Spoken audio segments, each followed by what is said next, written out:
Hello everyone, जय माँ काली। आज के इस वीडियो में हम बात करेंगे जो 12 ज़ोडिएक साइंस होते हैं, हमारी 12 राशियाँ होती हैं, वो किस तरीके से हमारी लाइफ में प्रभाव डालती हैं। इन राशियों के ट्रेड्स क्या हैं, इनकी स्ट्रेंथ क्या है, इनकी वीकनेसेस क्या है, आप किस तरीके से देख सकते हो कि आपके किस हाउस में कौन सी राशि है तो किस तरीके के प्रभाव आपके जीवन में वो लेके आएगी। क्योंकि हमारे जो 12 घर होते हैं कुंडली के, इसी में पूरा जीवन सिमटा हुआ है। 360 डिग्री यही है, पूरा ब्रह्मांड यही है। हमारी लाइफ के जितने भी टास्क हैं वो यही 12 हाउसेज में फिक्स हो जाते हैं। तो कहीं ना कोई हाउस हमारे हर एक होने वाले इवेंट या हर एक चीज़ के लिए जिम्मेदार है, और वहाँ बैठी हुई राशि बहुत ज़्यादा इम्पॉर्टेंट रोल निभाती है, बिकॉज दीज राशिज आर एनर्जीज। आपको ये समझना होगा कि आपके किसी पर्टिकुलर हाउस में कौन सी एनर्जी जाकर के बैठी हुई है, तो आप उसी तरीके की चीज़ें अपने लाइफ में करोगे। जैसे अगर हम बात करते हैं एरीज की, एरीज से लेके पाइसेस तक की हम बात करेंगे इस वीडियो में। इसके बाद हम ये भी समझेंगे इन राशियों के एलिमेंट्स क्या है, ये अग्नि, पृथ्वी, वायु, जल किस तत्व की राशियां हैं, ये मूवेबल साइंस हैं, ड्यूअल साइंस हैं या फिक्स साइंस है, कौन कौन से साइंस होते हैं, उस चीज़ के बारे में भी बात करेंगे। और हम देखेंगे कि किस तरीके से आप इसको अपने पर्टिकुलर हाउस के साथ क्लब करोगे, और एक दो एग्जाम्पल्स देकर के मैं समझाऊंगी, और अपने लाइफ के रिजल्ट्स को आप एज्यूम कर सकते हो कि हाँ, इस पर्टिकुलर डोमेन में आपको अपनी लाइफ के इस तरीके के रिजल्ट्स देखने को मिलेंगे। तो सबसे पहले हम बात करते हैं एरीज की। एरीज जो होती है, मेष राशि होती है, उसकी जो देखो मेष राशि है ना, उसके रूलिंग प्लैनेट है वो है मंगल। मंगल गवर्न करते हैं। मंगल इम्पेशेंट हैं। जो उनकी जो वीकनेस है ना, सब लोग सबसे पहले स्ट्रेंथ की बात करते हैं, मैं वीकनेस बता देती हूँ। ये इम्पेशेंट होते हैं, शॉर्ट टेम्पर्ड होते हैं, एकदम से इन्हें गुस्सा आ जाता है, किसी भी चीज़ का एकदम क्विक डिसीजन ले लेते हैं कि अच्छा करना है, ठीक है अभी कर लेते हैं, सबसे पहले हाँ कर देते हैं, बाद में फिर सोचते हैं कि यार नहीं करना चाहिए था, मैंने एकदम से हाँ कर दिया, लेकिन ये इमीडिएट एक्शन ले लेते हैं। इनका ये सबसे बड़ा प्रॉब्लम होता है। लेकिन सबसे इम्पॉर्टेंट चीज़ ये है कि जो मंगल वालों की जो स्ट्रेंथ है वो ये है कि ये एकदम आलसी नहीं होते, फटाफट एक्टिव होते हैं। कोई भी काम लेना है तुरंत इनिशिएटिव ले लेंगे, हाँ ठीक है चलो मैं कर देता हूँ, चलो मैं चलता हूँ, स्टार्ट करते हैं। इनिशिएट करने में किसी काम को लेट नहीं करते। अगर इनको कोई काम करना है तो फटाफट से ये वो काम कर देंगे। इनके अंदर स्ट्रेंथ होती है, ये पैशन की राशि है, बहुत पैशनेट होती है। लेकिन हाँ, ऐसा है कि अगर इनको छेड़ा, इनको परेशान किया, या इनसे आप जाकर के झगड़ोगे भिड़ोगे तो फिर ये झगड़ा करेंगे, बिकॉज ये झगड़ालू टाइप के भी होते हैं, शॉर्ट टेम्पर्ड होते हैं। ये बिना कुछ सोचे समझे आपसे झगड़ा कर देते हैं। इनकी जो वीकनेस है आर्ग्यूमेंट, इनका जो नेचर होता है ना वो भी है, मतलब किसी भी बात पर आर्ग्यूमेंट कर देना, ऊंची आवाज़ में बोल के आपको जवाब दे देना, इस तरीके की चीज़ें मेष राशि वाले करते हैं। तो मेष राशि की ये कुछ शॉर्ट कमिंग्स हैं, ट्रेट्स हैं, और कुछ उनकी स्ट्रेंथ है जो आपको ध्यान में रखनी है। जहाँ कहीं भी ये राशि जाएगी आपको ये सारी चीज़ें मिलेंगी। सपोज ये राशि आपकी एक नंबर अगर आपका 4th हाउस में गया, 4th house is the house of mother, आपकी मदर के अंदर ये सारे ट्रेट्स हो सकते हैं। ये 9th हाउस में गया आपके फादर के अंदर हो सकते हैं। 3rd हाउस में गया आपकी यंगर सिबलिंग के लिए के अंदर हो सकते हैं। ये साइन अगर आपके 7th हाउस में गया आपके स्पाउस के साथ ऐसा हो सकता है, आपके स्पाउस के ट्रेट्स ऐसे हो सकते हैं, आपके लग्न में आ गया आपके ट्रेट ऐसे हो सकते हैं। 11th हाउस में गया तो आपके बड़े बहन भाई के हो सकते हैं। 10th हाउस में या आपके बॉस आपको इस तरीके से मिल सकते हैं। तो इस तरीके से हम चीज़ें देखते हैं। 8th हाउस में गए तो आपके ससुराल वाले ऐसे हो सकते हैं। 6th हाउस में गए आपके फैमिली में आपकी मदर के जो छोटे बहन भाई हैं, आपकी मासी या मामा, वो इस तरीके की हैबिट्स के हो सकते हैं। 5th हाउस में अगर चला जाता है आपके बच्चे इस तरीके के हो सकते हैं। आपके बड़े जो बहन या भाई हैं उनके स्पाउस की ऐसी हैबिट हो सकती है। तो इस तरीके से हम देखते हैं कि ये राशि जहाँ भी जाएगी उसी तरीके के ट्रेड्स लेकर के आएगी।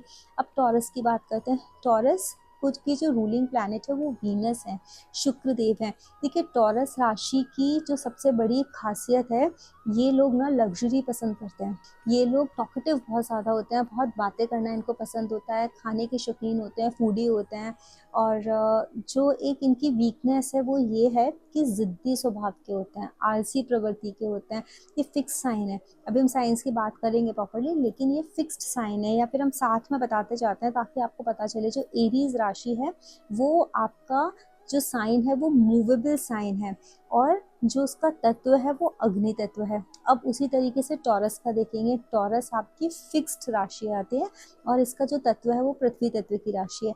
अब यहाँ पर जब भी ये राशि टॉरस जहाँ कहीं भी जाती है, देखो टॉरस ना बैंकिंग भी दिखाती है, फाइनेंस भी दिखाती है, मनी एक्यूमुलेशन दिखाती है, आपकी ज्वेलरीज दिखाती है, फूड को भी रिप्रेजेंट करता है टॉरस, क्योंकि मून यहाँ पर जाकर के एग्जॉल्ट हो जाता है। तो जहाँ कहीं भी टॉरस जाएगा वहाँ इसी तरीके के ट्रेड्स मिलेंगे उस रिश्ते में आपको। अगर आपकी 4th हाउस में जैसे मैंने बोला चले गए, तो आपके मदर के अंदर ये ट्रेड हो सकते हैं, थोड़ी सी आलसी प्रवृत्ति की हो सकती है, गुस्सैल इन द सेंस जिद्दी हो सकती हैं। इन लोगों को ना काम करना नहीं करवाना पसंद है, एक जगह पर बैठ करके सबको ऑर्डर दे देना कि ऐसा कर दो वैसा कर दो वैसा कर दो, उसी तरीके से ये काम करते हैं। जैसे मंगल वाले कैसे होते हैं, एरीज वाले खुद इनिशिएटिव ले लेते हैं, खुद उठ जाएंगे, खुद काम करेंगे, शारीरिक श्रम करने में भी उनको वो नहीं प्रॉब्लम होती, लेकिन इन लोगों से शारीरिक श्रम नहीं होता, ये सिर्फ बोल बोल के काम कराना जानते हैं। तो ये खासियत है हाँ टॉरस वालों की। लेकिन ये लोग लॉयल होते हैं, टॉरस वाले आपको हमेशा लॉयल मिलेंगे, आपके साथ लॉयलिटी ज़रूर दिखाएंगे। उसके बाद आता है जेमिनी साइन, जहाँ हम इसको बोलते हैं मिथुन राशि। अब ये इसका जो एलिमेंट है आप देखोगे, आपको बहुत ईजी है, मैं बता देती हूँ। अगर आपको ना चार्ट, जैसे मैंने अपने प्रीवियस वीडियो में पढ़ना सिखाया कि हम ना एंटी क्लॉकवाइज पढ़ते हैं, सबसे अच्छा तरीका है आप एक सीक्वेंस याद रखो, अग्नि, पृथ्वी, वायु, जल। अब अग्नि हमारी मेष हो गई, पृथ्वी हमारी टॉरस हो गई, मतलब वृषभ राशि, अग्नि पृथ्वी के बाद क्या आएगा, वायु। तो ये जो 3 नंबर की राशि है, मतलब मिथुन राशि जेमिनी, ये वायु तत्व की राशि है। और उसका साइन के लिए भी सेम पैटर्न है, movable fix dual, movable fix dual. आप ऐसे पढ़ते चले जाओ, पूरा रोटेट कर लो, movable fix dual, movable fix dual, आपको याद हो जाएगा। ऐसे आप उंगलियों पे भी काउंट कर सकते हो and it is very easy to remember. तो ये ड्यूअल साइन है। ड्यूअल साइन होने की वजह से क्या होता है, मिथुन राशि की ना जो सबसे बड़ी चीज़ होती है ना, एक तो ये होता है कि ये लोग बहुत टॉकेटिव होते हैं, इमेजिनेटिव बहुत ज़्यादा होते हैं, और ये ना दूसरों के ऊपर डिपेंड नहीं रहते, हमेशा हर काम अपना खुद से करना पसंद करते हैं। ये खुद से इनिशिएटिव ले लेते हैं, क्योंकि ये ना परिश्रम की राशि होती है, ये मेहनत करने की राशि होती है, सेल्फ एफर्ट्स की राशि होती है। लेकिन यहाँ पर बस एक प्रॉब्लम आती है कि ये ना सबको बहुत ज़्यादा जज करते हैं, छोटी छोटी सी चीज़ों को जज करते हैं, छोटी छोटी सी चीज़ों में सोचते हैं सामने वाले ने सही तो बोला, गलत तो नहीं बोला, मतलब कॉन्स्टेंटली सामने वाले को जज करने का जो इनका प्रोसेस रहता है ना, वो रहता है। Sometimes they become very impatient, also impatient हो जाते हैं, ड्यूअल राशि है ना, और ऊपर से वायु तत्व है। तो वायु क्या है, सोचना, बहुत ज़्यादा सोचते हैं, कभी भी ऐसे ना बोल जाते हैं, फिर बाद में बोलने के बाद ये लोग पछताते हैं कि यार हमने ऐसे क्यों बोल दिया, हमको ये नहीं बोलना चाहिए था, गलत बोल दिया, बाद में रिपेंट करते हैं, लेकिन एकदम जल्दबाजी में ये लोग बोल जाते हैं। तो ये इनकी वीकनेसेस और कुछ स्ट्रेंथ है। स्ट्रेंथ में इनकी कम्युनिकेशन स्किल्स होती है ना, वो बहुत पावरफुल होती हैं।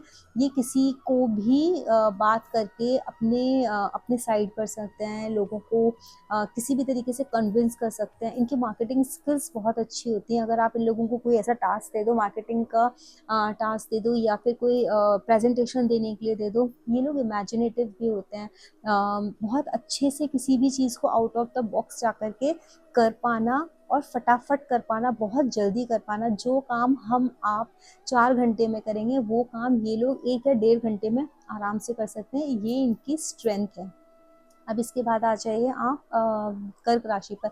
अब ऐसे ही जब ये 3 नंबर होता है, मतलब जेमिनी साइन जहाँ कहीं भी जाता है, पूरे चार्ट में अपनी ये एनर्जी लेके जाता है।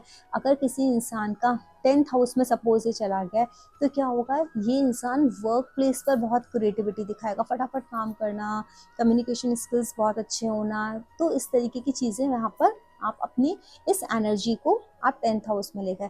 अगर ये ही आपकी स्किल 3 नंबर आपका 8th हाउस में चला गया, तो 8th हाउस के जो भी एट्रीब्यूट्स हैं वहाँ पर आप इसको मर्ज कर दो, उस तरीके के रिजल्ट्स आपको 8th हाउस से मिलने लगेंगे। अगर आपको 7th हाउस में गया, 7th हाउस से मिलने लगेंगे। 7th हाउस आपका स्पाउस है, आपके स्पाउस के अंदर इस तरीके की क्वालिटीज़ होंगी। तो इस तरीके से आपको मर्ज करते हुए चले जाना है। जिस हाउस में जो भी साइन जाएगा, आपको वहाँ देखो एक चीज़ और समझना, जहाँ फर्स्ट राशि जो गई है, 1 नंबर गया है, वो इनिशिएशन की राशि है, इनिशिएटिव लेने की राशि है। जहाँ भी आपका 1 नंबर गया है कुंडली में, उस हाउस से रिलेटेड, जिस हाउस में भी बैठा है 12 में से कहीं तो कहीं बैठा ही होगा वो, तो आपको इनिशिएटिव अपनी अपनी लाइफ में उस हाउस से रिलेटेड चीज़ों में लेना ही पड़ेगा। You do not have any other option, कोई चॉइस ही नहीं है आपके पास। आपका जहाँ 2 नंबर गया है, 2 नंबर वेल्थ का साइन भी होता है, टॉरस है ना, वो वेल्थ का हाउस है काल पुरुष कुंडली का। तो जहाँ कहीं भी टॉरस जाएगा, टॉरस आपको उस जगह मनी एक्यूमुलेशन के लिए आपको कहीं ना कहीं कोई सोर्स ज़रूर दिखाएगा, कहीं ना कहीं वो आपको एक हिंट देगा कि आप यहाँ से मनी एक्यूमुलेट कर सकते हो। डिपेंड्स वहाँ पर कौन से प्लैनेट्स बैठे हैं, बट वो देगा। इसी तरीके से जहाँ 3 नंबर गया है, वहाँ आप ये सोच लो कि you have to be vocal, you have to put your efforts. वो सेल्फ एफर्ट्स की राशि जिस हाउस में गया है, उस हाउस में आपको एफर्ट्स डालने पड़ेंगे, आपको फ्री में कुछ भी नहीं मिलने वाला। ऐसे ही जब 4 नंबर की जो राशि होती है कर्क राशि, वो बहुत ज़्यादा एक इमोशनल राशि है। वो पता है कैसे होते हैं ये लोग ना सुन लेते हैं, समझ लेते हैं, सब कुछ कर लेते हैं, लेकिन अपने मन की बात बोल नहीं पाते, अंदर ही अंदर घुटते रहते हैं और बहुत ज़्यादा इमोशनल, बहुत जल्दी लोगों के साथ इमोशनल बॉन्ड बना लेते हैं, इमोशनली कनेक्ट हो जाते हैं, सेंसिटिव बहुत ज़्यादा होते हैं। जहाँ भी ये 4 नंबर की राशि जाती है ना, ये मदरली भी होते हैं। जहाँ 4 नंबर है ना, ये मदरली है, क्योंकि ये मून की राशि है। मून का कालपुरुष कुंडली में मून को मिला हुआ है ये कर्क राशि, तो ये मदरली साइन है। तो बहुत ज़्यादा एक मदरली पैटर्न, जहाँ भी ये 4 नंबर जाएगा वहाँ पर एक मदरली पैटर्न आप देखोगे। अगर सोचो 4 नंबर किसी का 10th हाउस में चला गया, तो ये इंसान बहुत इमोशनली कनेक्ट होगा अपने वर्क प्लेस से। अगर इनका 9th हाउस में चला गया, फादर से, रिलीजियस प्लेसेस से बहुत ज़्यादा कनेक्ट होंगे। 4 नंबर यहाँ पर चला गया आपका सपोज 7th हाउस में, आप अपने इमोशनल, आपका पार्टनर जो होगा वो बहुत ज़्यादा इमोशनल होगा, तो ये जो इमोशंस है ना वहाँ कनेक्ट हो जाएंगे। ये वो इंसान तो वैसा हो जाएगा, लेकिन आपके खुद के इमोशंस भी वहीं जाकर के कनेक्ट हो जाएंगे, बिकॉज ये आपका चार्ट है, आपका 4 नंबर, आपके इमोशंस किधर जाके बैठ रहे हैं। You will be connected somewhere, कहीं ना कहीं किसी न किसी चीज़ से इमोशनली आप कनेक्ट होगे। उसी तरीके से आता है 5 नंबर। 5 नंबर होती है सिंह राशि, उसके रूलिंग जो प्लैनेट है वो मून है। अभी 4 नंबर जो हमने देखा, मैंने बताया कि हमको वो तत्व भी देखने हैं, वो जल तत्व की राशि है। जल तो वैसे भी इमोशंस को रिप्रेजेंट करता है और वो मूवेबल साइन है, तो बहुत जल्दी फास्ट मूवमेंट, ऊपर से जल, तो इमोशंस भर भर के इन लोगों के अंदर होते हैं। इसके लिए अपने इमोशन से जल्दी से बाहर नहीं आने देते हैं, लोगों को बता नहीं पाते कि इनको क्या प्रॉब्लम फील हो रही है या क्या ये फील कर रहे हैं, अपनी चीज़ें अंदर रखते हैं। आप इसको ड्रॉबैक बोल दो, ये ड्रॉबैक तो है ही, लेकिन फिर भी आपको ये चीज़ समझनी पड़ेगी कि जहाँ 4 नंबर गया है वहाँ आप हर हाल में इमोशनल होगे, चाहे वो आपका ड्रॉबैक हो या कुछ भी हो, आप इसको कंट्रोल नहीं कर सकते, प्रकृति ने आपको वैसा ही बनाया है। अब 5 नंबर की बात करते हैं। 5 नंबर का रूलिंग प्लैनेट होता है सूर्य। सूर्य जो होता है वो लीडरशिप दिखाता है, ईगो दिखाता है, किंग किंग है वो, फादर फिगर आपका दिखाता है सूर्य।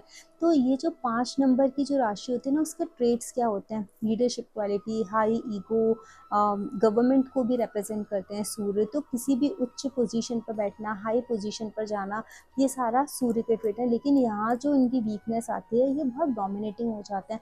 जिस एरिया में सूर्य जाएगा उस एरिया में आपको नेम फेम, अगर वो अफ्लिक्शन में नहीं है, आपको नेम भी मिलेगा, फेम भी मिलेगा, क्योंकि सूर्य नेम और फेम के कारक हुए हैं। और वहाँ जाकर के आपको सबसे इम्पॉर्टेंट ये कि जहाँ सूर्य गया है वहाँ आपको बहुत कुछ करना पड़ेगा उस हाउस से रिलेटेड चीज़ों के लिए, तब आपको नेम और फेम दोनों चीज़ें मिलेंगे। लेकिन अगर आपने नहीं किया तो डिफेम होने के लिए भी सूर्य रेस्पॉन्सिबल है। जो आपका नाम खराब होता है उसके लिए भी रेस्पॉन्सिबल सूर्य ही है, कोई दूसरा प्लैनेट नहीं है। वो नाम आपका अच्छा भी कर सकते हैं, आपका खराब भी कर सकते हैं। अब यहाँ जो इसका जो वीकनेस है ना, जो सन जहाँ जाता है, सन के साथ एक प्रॉब्लम होती है, सन कहीं झुकना नहीं चाहते, क्योंकि वो राजा है, वो झुकेगा नहीं, तो वहाँ पर वो डोमिनेट करने लगते हैं, फॉल्स ईगो आ जाती है, ईगो प्रैक्टिस करने लगते हैं। इसकी वजह से ना सामने वाले को कभी कभी ऐसा होता है कि तकलीफ भी दे देते हैं, ऊंची आवाज़ में बोल देना, परेशान खुद भी मन में है लेकिन सामने वाले को परेशान कर देना, अपनी परेशानी सामने वाले के सर पर डाल देना, बॉसिज्म करना। तो ये जो प्रैक्टिसेस हैं ये सूर्य के वीकनेसेस हैं, जो खराब अगर सूर्य हो जाता है तो इस तरीके की चीज़ें होती हैं। अब ये जो साइन है, अगर आप देखोगे तो ये अग्नि तत्व की राशि है, अग्नि तत्व है, अग्नि है ना, गुस्सा वैसे ही है, गर्म है, अग्नि है, सूर्य है, तो यहाँ तो बहुत हाई ईगो इंसान प्रैक्टिस करता ही करता है। जहाँ भी सूर्य जाएगा, आप किसी भी इंसान की आप ईगो हर्ट कर दो, किसी भी चीज़ पर आप उससे बात कर लो, लेकिन जिस भाव में उनके सूर्य गए हैं उस भाव से रिलेटेड नहीं कर सकते। जैसे अगर किसी का 5 नंबर सूर्य की राशि पड़ी है 5th हाउस में, आप उनके बच्चों के खिलाफ कुछ भी बात बोल के दिखा दो, फिर देखो आप उनकी एजुकेशन के ऊपर आप एक शब्द बोल दो, फिर देखो आप वो किस तरीके से आपसे झगड़ा करते हैं। अगर यही 5 नंबर 7th हाउस में गया, उनके स्पाउस के बारे में बोल दो, उनके बिजनेस के बारे में बोल दो। अगर ये 3rd हाउस में गया है, तो हो सकता है आप वो अपने सिबलिंग्स के बारे में आपसे कुछ सुने ना, बिल्कुल बर्दाश्त ना करें, अपने पड़ोसियों के बारे में बिल्कुल बर्दाश्त ना करें सुनना, उनकी ईगो वहाँ सबसे ज़्यादा हर्ट हो जाएगी। तो जहाँ भी ये 5 नंबर जाएगा, इस तरीके की एनर्जीज को लेकर के जाएगा। अब हमने देख लिया कि इसकी जो अग्नि अग्नि पृथ्वी वायु जल हमने ऐसे करके पढ़ा है ना, तो फिर ये अग्नि वापस आ गई यहाँ पे। ऐसे मूवेबल फिक्स्ड ड्यूअल, मूवेबल और फिक्स्ड, ये साइन फिक्स्ड है, तो जिद भी इन लोगों में भर भर के होती है। जिस एरिया में लाइफ के जिस डोमेन में जिस हाउस में जाकर के सन बैठेंगे, इंसान को उस पर्टिकुलर हाउस से रिलेटेड कुछ ना कुछ जिद होगी।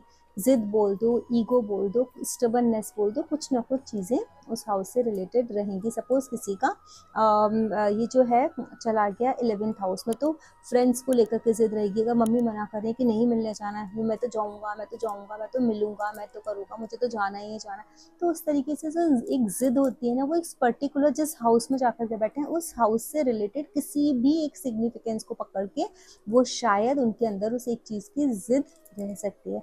अब हम आते हैं 6 नंबर। 6 नंबर मतलब वर्गो साइन, कन्या राशि।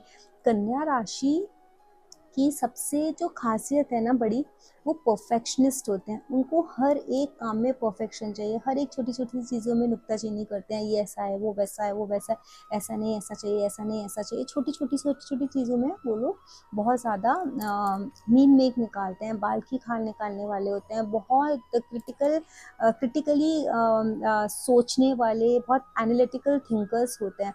तो उस तरीके की हैबिट्स होती हैं इन कन्या राशि वालों की। लेकिन इन लोगों के साथ एक चीज़ है, ये दूसरों के लिए ही क्रिटिक नहीं है।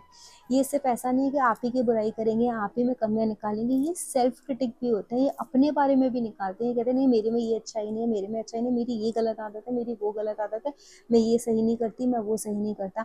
इस तरीके की चीज़ें होती हैं। लेकिन जहाँ भी कन्या राशि जाती है, वहाँ आप ये सोचो, आप अपनी लाइफ के उस पर्टिकुलर चीज़ को लेके, उस पर्टिकुलर भाव को लेकर के आप बहुत ज़्यादा परफेक्शन चाहोगे कि एकदम परफेक्शन के साथ मेरी लाइफ में ये चीज़ें हों, ये प्रॉपरली ये चीज़ें मेरी लाइफ में होती जाएं।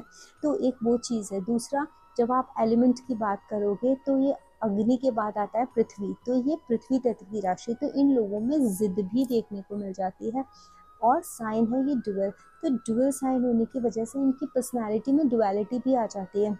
जो जो जैसी परिस्थिति देखते हैं ना, जैसा इनको लगता है, ये फटाक से अपने आप को उस परिस्थिति के हिसाब से मोल्ड कर लेते हैं। हालांकि जिद्दी होते हैं, इनको कभी जिद अगर किसी चीज़ की आगे, तो आप लाख कोशिश करके देख लेना, ये टस से मस नहीं होंगे, हिलेंगे ही नहीं। बहुत स्ट्रॉन्ग हैडेड पर्सनैलिटीज़ होती हैं। जिसका चंद्रमा वर्गों में चला गया, उस इंसान को समझना, उस वो किस किस लेवल पर सोच रहा है, कब क्या करेगा, यू कैन नॉट प्रेडिक्ट। वो बहुत क्रिटिकली चीज़ों को सोच लेता है। अब हम बात करते हैं तुला राशि की। तुला राशि मतलब लिब्रा। लिब्रा का जो, देखो लिब्रा में सबसे अच्छी जो एक खासियत होती है ना, वो एम्पैथेटिक होते हैं।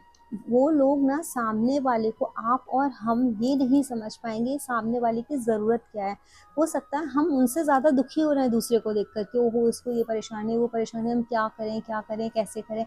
लेकिन वो लोग इतने ज़्यादा स्मार्ट होते हैं, एम्पैथेटिक होते हैं, वो खुद को उस परिस्थिति में रख के कि अगर मेरे साथ ऐसा हो रहा होता मैं क्या चाहता, वो फटाक से उस चीज़ का सोल्यूशन निकाल लेते हैं।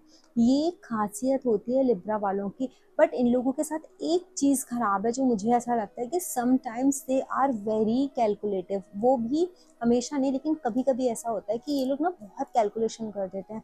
एम्पैथेटिक हैं, बहुत अच्छे हैं, सामने वालों के लिए करना चाहते हैं हमेशा। लेकिन इसके अलावा कभी कभी जो ये कैलकुलेशन करते हैं ना, तो कैलकुलेशन में ये लोग थोड़े से at times they become selfish. वो सिर्फ अपने बारे में सोच के सामने वाले को इग्नोर करते हैं, चलो जाने दो, करेंगे तो बहुत करेंगे, नहीं करेंगे तो ये बिल्कुल नहीं करेंगे, ऐसे इन लोगों की पर्सनालिटी होती है। तो तुला राशि आपके कुंडली में जहाँ कहीं भी गई है वहाँ आपको बैलेंस मेंटेन करना है, because it is a symbol, क्योंकि आप देखो ना उसका सिंबल भी बैलेंस है ना, इट सिम्बलाइजेज बैलेंस। तो वो बोलती है कि जहाँ भी ये 7 नंबर जा रही है आपको वहाँ पर बैलेंस क्रिएट करना ही करना है। ये वापस से मूवेबल साइन है, ठीक है, मूवेबल साइन। अग्नि आपका ये हो गया था 5 नंबर, फिर 6 नंबर क्या हो गया, पृथ्वी, फिर ये हो गया वायु।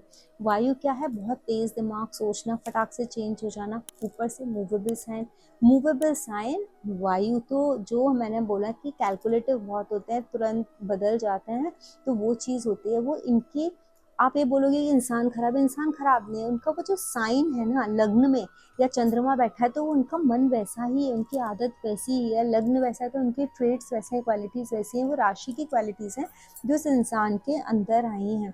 तो जब जहाँ भी आपका 7 नंबर गया आपको ज़रूरत है बैलेंस उस पर्टिकुलर डोमेन में क्रिएट करने की।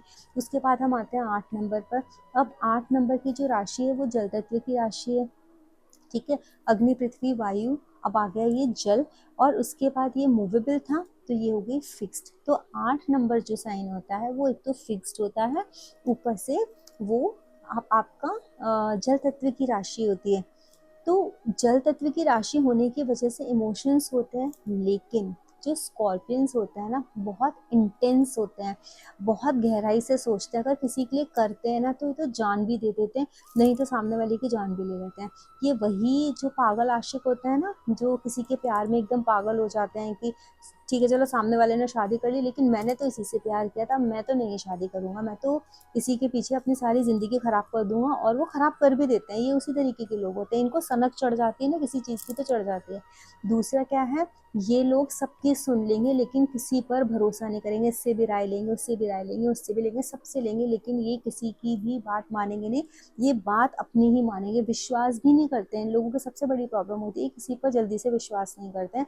सुनेंगे, आपको ऐसा लगेगा कि हाँ इन्होंने आपकी बात सुन ली, आपकी बात मानेंगे, समझेंगे, नहीं, लेकिन ये करेंगे वही जो इनके मन के, तो इनको समझा करके भी बहुत ज़्यादा फ़ायदा नहीं। लेकिन कभी कभी ऐसा होता है हमारे अपने होते हैं तो हमको देना पड़ता है। दूसरा इमोशनल, क्योंकि ये जल तत्व की राशि होती है, इमोशनल तो ये लोग बहुत ज़्यादा होते हैं। इसलिए मैंने बोला जिसके लिए करने पर आते हैं ना तो बहुत कुछ करते हैं, इसीलिए तो प्यार में जब उनको धोखा मिल जाता है या कुछ कोई ऐसा हो जाता है इन्हें छोड़ कर चला गया तो उसके लिए अपनी सारी लाइफ भी ख़राब कर देते, पूरी ज़िंदगी, ये 20 साल पुरानी बात भी आज से आकर के आज रोते रहेंगे, जल्दी से चीज़ों को भूल नहीं पाते हैं।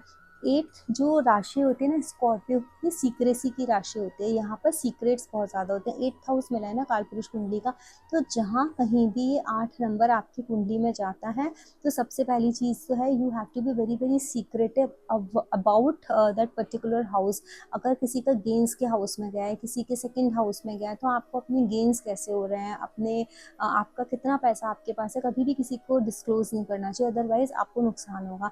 अपने अगर आपका 7th